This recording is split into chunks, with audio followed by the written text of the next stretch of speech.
Hello ناظرین، drama کبھی میں کبھی تم کی 31ویں قسط، خاص طور پہ اس کے آخری سین میں جہاں ہانیہ عامر شرجینا رو رہی ہوتی ہے، اس میں ایکٹنگ زبردست، ڈائریکشن زبردست، اس کا انالیسس کریں گے، لیکن ایک چیز کی اس قسط میں مسلسل کمی محسوس ہوئی۔ وہ کیا تھی یہ بھی بات کریں گے۔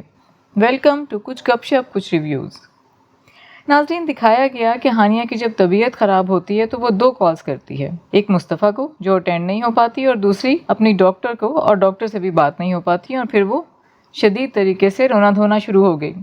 ناظرین، شرجینا کے اس آخری رونے والے سین میں ہانیہ عامر کی ایکٹنگ اتنی زبردست تھی کہ کلیجہ منہ کو آتا ہوا محسوس ہوا۔ ہانیہ کی ایکٹنگ کے ساتھ ساتھ ڈائریکشن نے اس سین کو 4 چاند لگا دیے۔ خالی گھر میں شرجینا کے زور زور سے رونے کی آواز گونج رہی تھی، جو اس کی شدید ترین تنہائی بے چارگی کو ظاہر کر رہی تھی، اور اس نے ہم سب کے دل جکڑ لیے۔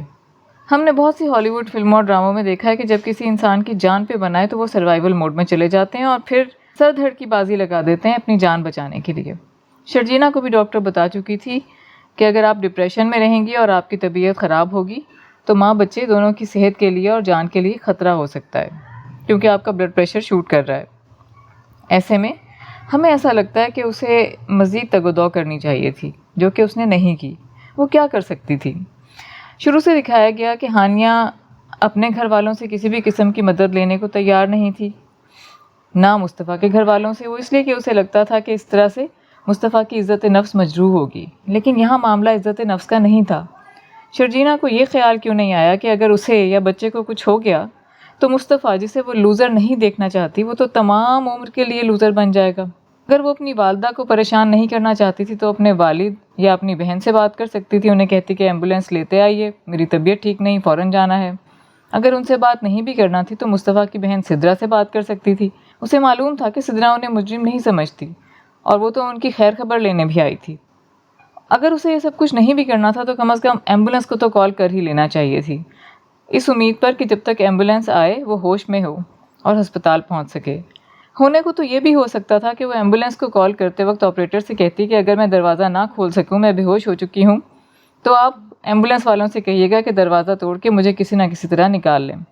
گو کہ پاکستان میں اس چیز کی توقع کرنا بہت مشکل ہے، لیکن جب ایک انسان سروائیول موڈ میں چلا جاتا ہے تو وہ ہر طریقہ سوچتا ہے کہ وہ کیسے اپنے آپ کو بچا سکتا ہے۔ اس کے علاوہ ناظرین، شاید رائٹر نے یہ بھی طے کر رکھا تھا کہ شرجینا کو ایسے وقت میں کسی محلے دار یا پڑوسی کی بھی کوئی سپورٹ نہیں ملے گی، اسی لیے شروع سے دکھایا گیا کہ مصطفیٰ اور شرجینا، خاص طور پر شرجینا، محلے داروں سے کسی قسم کا کوئی تعلق نہیں رکھ رہے۔ حالانکہ دونوں کو اتنا عقل مند تو دکھایا گیا تھا کہ وہ جان سکتے ہیں کہ جب انسان کی معاشی اور معاشرتی صورتحال اتنی اچھی نہ ہو تو وہ اپنے آپ کو گروم نہیں کر پاتا، اور پھر اس قسم کے نفسیاتی رویے جیسے کہ محلے داروں میں دکھائے وہ سامنے آ سکتے ہیں۔ ناظرین، اس حوالے سے آپ کی کیا رائے ہے؟ کیا شرجینا کو اپنے گھر والوں سے یا سدرا سے کانٹیکٹ کرنا چاہیے تھا، ایمبولینس بلانی چاہیے تھی؟ اپنی رائے کمنٹس میں ضرور دیجیے گا۔ ویڈیو کو لائک کیجیے، چینل کو مزید ویڈیوز کے لیے سبسکرائب کیجیے اور بیل آئیکن کو پریس کیجیے۔ اجازت دیجیے۔